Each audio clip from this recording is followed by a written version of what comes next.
Hey, hello there. Welcome back to Gardening with Disability.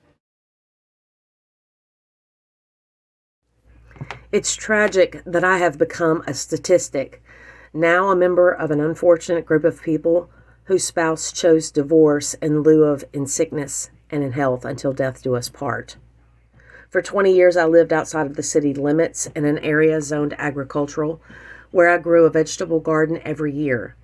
But people are shitty, and life goes on regardless, and I'm now temporarily living in the suburbs where it is loud, crowded, too bright at night, and it smells. Even being temporarily displaced, my love for gardening still exists and my need for physical therapy continues. And so I've had to figure out how to grow a garden in a much smaller space. This particular video is not to show you how to garden in a smaller space. It's to remind you that you should not sit down and give up in the face of adversity. I hope to inspire you to continue doing what you love, no matter the new challenges thrust upon you by your body or by others. In this video, and in the next 2 or 3 subsequent videos, I wanted to share how I created this small temporary vegetable garden where this year I'm only going to grow tomatoes because I have to have homegrown tomatoes. This garden, although small, took me almost 2 months to complete. First things first, 2 of my raised bed frames were happily delivered to me. The yard I currently have access to has very limited sun, so I only have room for 2. Initially, I wanted to have a topsoil, compost, and manure load of soil delivered, but because this garden is temporary, I bought 8 bags of raised bed garden soil instead. I had only bought enough bagged soil to fill 1 raised bed, so instead, I opted to place 4 bags into each bed and plant directly into those bags. So, I had to prepare those beds for that.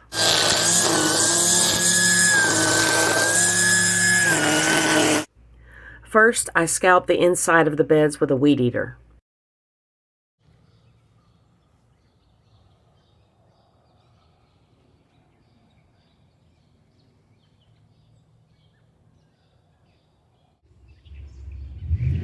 Next, I rolled out lawn fabric to hold back the grass, and I pinned it all down with landscape staples.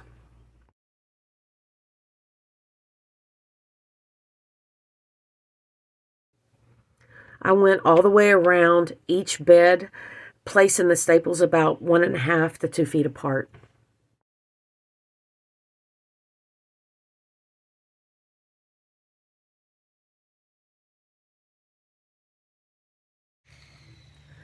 This fabric just barely fit the width of my beds, so I'll eventually need to cut back grasses growing around the inside edges of the bed.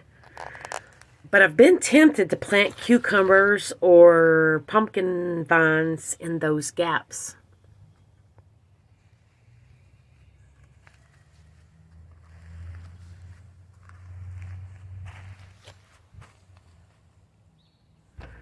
Next, I placed my bags where I wanted them to go, and then I flipped them to puncture drainage holes in them.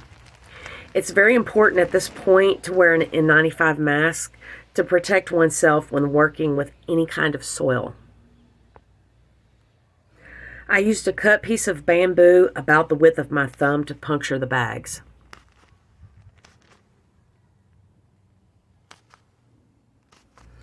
I have personally never grown in bags of soil before.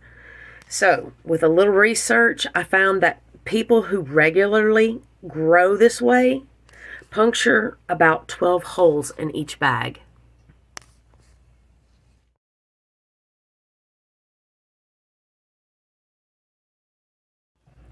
Woo! My OCD kicked in. But I know that the drainage holes don't need to be evenly spaced, so I didn't get the micrometer out for this part. Once I put the punctured bags back into place, I started cutting the bags open.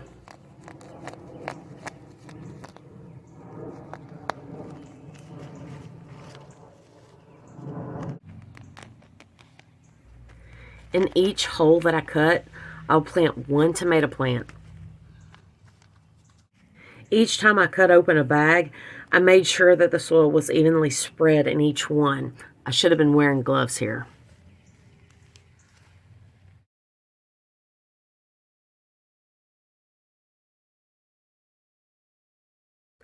I cut out different sized holes in each bag because I'm curious to see at the end of this growing season what works and what doesn't, or does it even matter?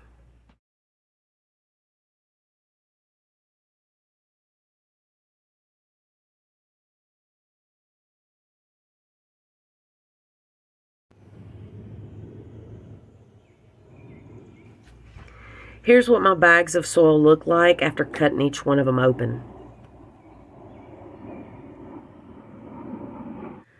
Next came the awful task of cutting down readily available bamboo that made the temporary fence posts around my raised beds.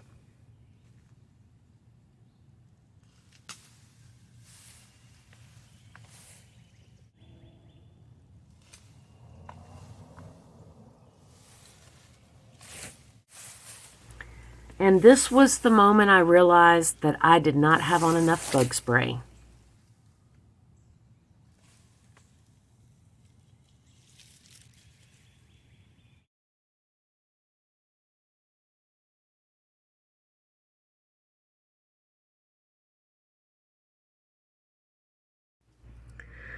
I cut all of the bamboo the same length with an angle cut at one end and a blunt cut just above the node at the other end. So they'll look like this, be easy to drive into the ground and won't splinter like this mess. Oh, and I got myself some men's cargo pants on clearance for comfort and to carry tools.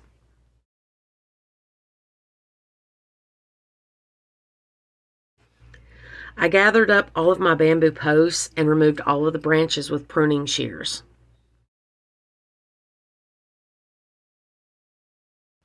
Ready, set, go!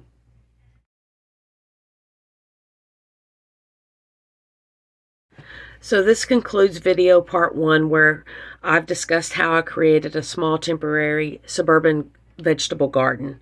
Until next time, get out there into your own garden, find what works best for you, and just do that. And happy gardening.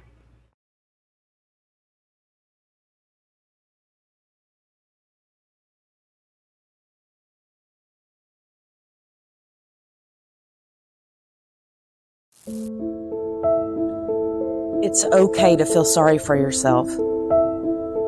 Just don't unpack and live there. Feel your feels in the moment. Anger, pain, fear, heartache, doubt, abandonment, loneliness, and regret.